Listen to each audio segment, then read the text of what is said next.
आज हम बात करेंगे नंबर 1 अर्थात सूर्यदेव की।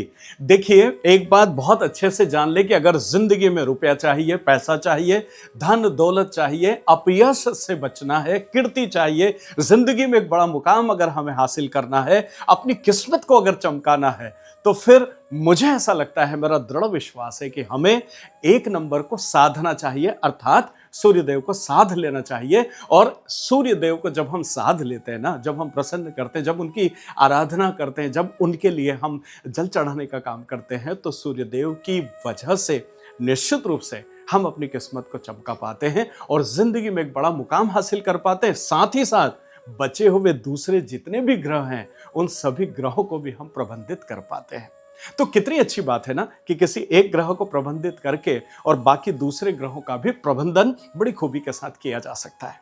Hard working is key of success. Sorry my dear friends, hard working in right direction is key of success.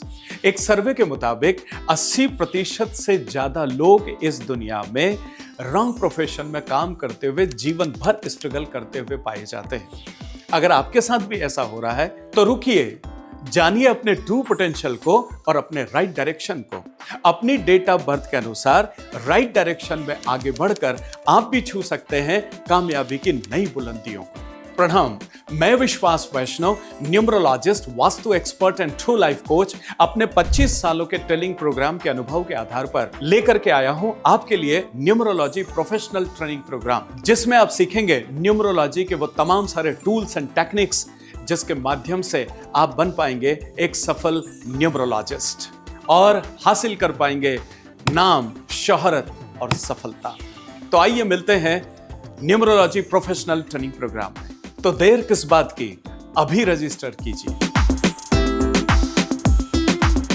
प्रणाम, भाग्यमंच के इस अद्भुत प्रोग्राम में मैं विश्वास वैष्णव आप सभी का हार्दिक स्वागत करता हूं। और आज हम निश्चित रूप से बात कर रहे हैं कि जिंदगी में अपयश से कैसे बचा जाए, जिंदगी में अपनी कीर्ति को कैसे बढ़ाया जाए, अर्थात नाम, ख्याति, गुडविल कैसे बढ़ाई जाए और उसके साथ ही साथ जीवन में सभी दिशाओं में एक अच्छी संपन्नता और उन्नति को कैसे हासिल किया जाए। मेरे आदरणीय साथियों, चलिए सबसे पहली चीज जो चिर परिचित है और आप सब इस बात को बड़ी अच्छी तरह से जानते हैं कि हमेशा हम सूर्यदेव को प्रसन्न करने के लिए या उनकी आराधना करने के लिए या उनकी रेमेडी करने के लिए हम सूर्य को जल चढ़ाते हैं और सम्मानीय सभी ज्योतिषी इसकी सलाह भी देते हैं।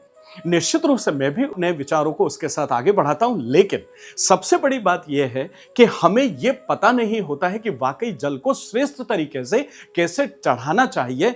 हमने जो सीखा है, जो समझा है, जो देखा है, उस हिसाब से हम करते रहते हैं। तो मैं आपकी थोड़ी सी भ्रांति यहां पर दूर करना चाहता हूं। देखिए, सबसे पहले सूर्यदेव को जो जल चढ़ाते हैं ना, यह आध्यात्मिक घटना कम है और वैज्ञानिक घटना तुलनात्मक ज्यादा है।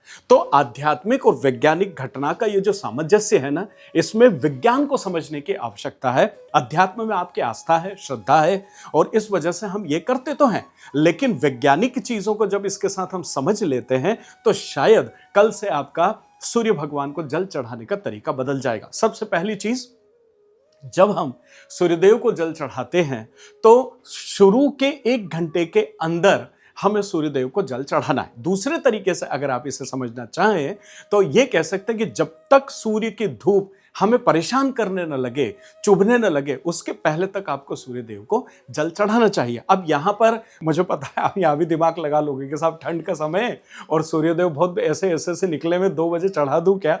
बिल्कुल नहीं। आप सुबह सुबह के ही समय में जल्दी से अगर 1 घंटे 1.5 घंटे के अंदर के सूर्यदेव को जल चढ़ाते हैं तो वो एक श्रेष्ठ नीति होती है।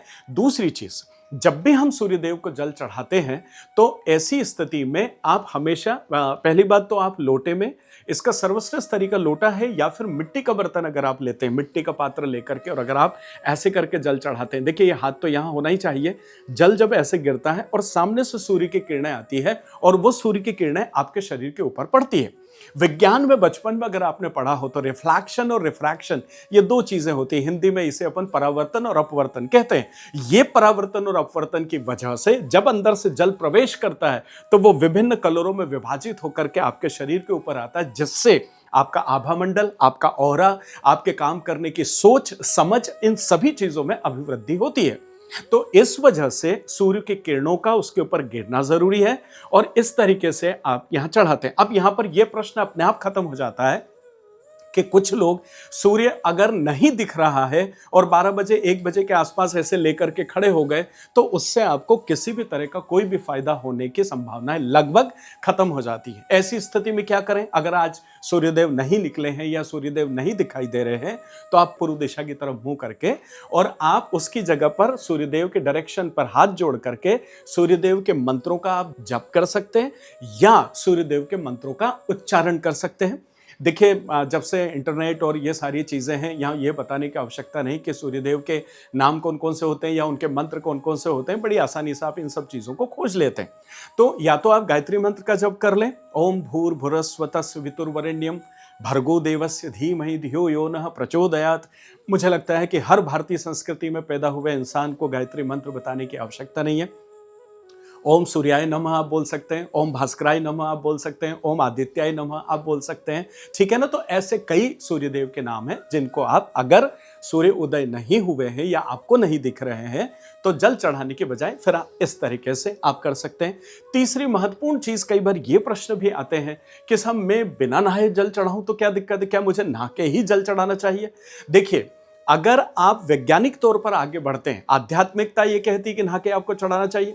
वैज्ञानिक तौर पर यह होता है कि आपके शरीर के रोम रोम जब अच्छे से खुल जाते हैं और उसके बाद वो किरणें उस पर पड़ती तो आपको ज्यादा फायदा होता है।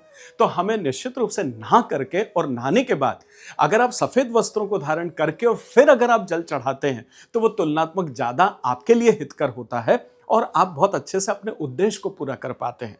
तो नहा करके जल चढ़ाएं।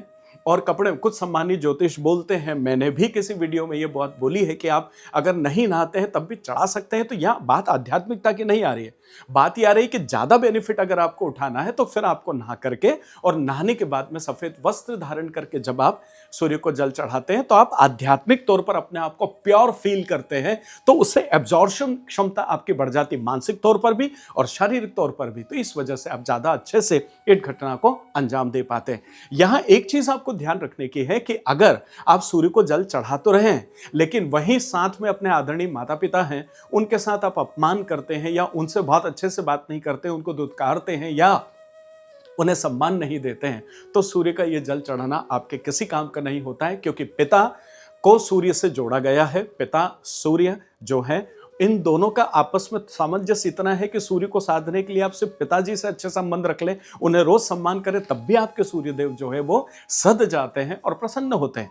तो अगर सूर्य को जल आप चढ़ा रहे हैं तो किसी भी कीमत पर अपने आदरणीय माता पिता का अपमान, स्पेशली पिता का अपमान बिल्कुल भी ना करें। हमेशा इस बात को आपको जहन में रखना चाहिए। एक चीज और समझना चाहिए, कई बार ये भ्रांति होती है कि साहब हम पानी चढ़ा रहे हैं तो पैरों के ऊपर लग रहा है या गटर में गिर रहा है या साहब बाहर सड़क पर गिर रहा है। तो इसका सबसे अच्छा तरीका है, जो पुराने मेरे किसी वीडियो में आपने देखा होगा, सुना होगा, कि आप जब भी जल चढ़ाते हैं तो आप सामने एक बाल्टी रख लें और उसके बाद ऊपर से जल चढ़ाएं और बाल्टी में जो भी पानी होता है उसको थोड़ी देर के बाद में आप अपने घर के अंदर पौधों में, गमलों में, तुलसी में, कहीं भी आप उसको जो है वो कर सकते हैं। अब आपके मन में एक प्रश्न आ रहा होगा कि सब क्या किसी विशेष इच्छा की पूर्ति के लिए भी सूर्य को जल चढ़ाने के कुछ तरीके हैं? निश्चित रूप से हैं। मैं 2 4 5 चीजें आपके साथ में शेयर करता हूं। देखिए, सबसे पहली चीज, जिंदगी में कुछ लोग कई बार अपनी शादी को लेकर के संघर्ष करते हैं, बड़ा प्रयास करते हैं, पर शादी के लिए बहुत अच्छे रिश्ते नहीं मिल रहे होते हैं या शादी के लिए बहुत अच्छे योग नहीं बन रहे होते हैं। तो इस स्थिति में जो भी लोटा आपने लिया है उस लोटे के अंदर हल्दी डालिए और हल्दी डाल करके उसके बाद जब आप सूर्यदेव को जल अर्पित करते हैं तो ऐसी स्थिति में आपके शादी होने के योग थोड़े से प्रबल हो जाते हैं और आप उस कार्यक्षेत्र में थोड़ी सी सफलता प्राप्त कर सकते हैं। संघर्ष थोड़ा कम हो जाता है, एक अच्छा मैच आप अपने लिए ढूंढ पाते हैं। अगर आप इसमें सभी इच्छाओं की पूर्ति, जनरली एक कॉमन है कि सब मैं तो एक तरह का जल चढ़ाऊं और मुझे सभी क्षेत्रों में मुझे अच्छी ख्याति मिले या मुझे फायदा पहुंचता रहे, तो उसका सबसे अच्छा रेमेडी प्लेन वाटर है। तो दूसरे नंबर पर आप प्लेन वाटर को रख सकते हैं या पहले नंबर पर रख सकते हैं। यहाँ सीक्वेंस की बात नहीं हो रही, यहाँ बात हो रही है कि आपको जो वक्त पर आसान लगे आप उसको कर सकते हैं। तो प्लेन वाटर से सभी इच्छाओं की, कामनाओं की पूर्ति के लिए आप काम कर सकते हैं। शादी की अगर आपके लिए दिक्कत आती तो ऐसी स्थिति में आप हल्दी को मिलाकर के फिर आप आगे बढ़ने का काम कर सकते हैं। अस्वस्थता को लेकर के अगर आपके जीवन में दिक्कत आ रही है तो उसमें फिर आप लाल कलर या लाल चंदन जो है वो डाल करके और फिर आप सूर्यदेव को जल चढ़ा सकते हैं। साथ ही साथ अगर आप पढ़ाई में, एजुकेशन में, शिक्षा में अगर आप आगे बढ़ना चाहते हैं तो ब्लू इंक आप डाल सकते हैं, नीला कलर पानी में डालिए और उसके बाद में आप सूर्यदेव को जल चढ़ा सकते हैं। पूर्वजों को लेकर के अगर आप मन में कोई बाधा है, कोई परेशानी है, अपने पूर्वजों को आप खुश रखना चाहते हैं तो तिल और अक्षत अर्थात बहुत अच्छे साबुत चावल और तिल जो है वो आप उसमें डालिए और फिर आप सूर्यदेव को जल चढ़ाएं। तो निश्चित रूप से आप अपने पूर्वजों को और अपने जीवन में आने वाली बाधाओं को दूर कर सकते हैं। मेरे आदरणीय दोस्तों, मैं उम्मीद करता हूं कि सूर्यदेव को जल चढ़ाने के संदर्भ में कुछ भ्रांति आपकी दूर हुई होगी। निश्चित रूप से करना चाहिए, बल्कि हर इंसान भी अगर सूर्यदेव को प्रसन्न करते हैं तो अपने जीवन को खूबसूरत बना सकते हैं। यह है एक नंबर का राज।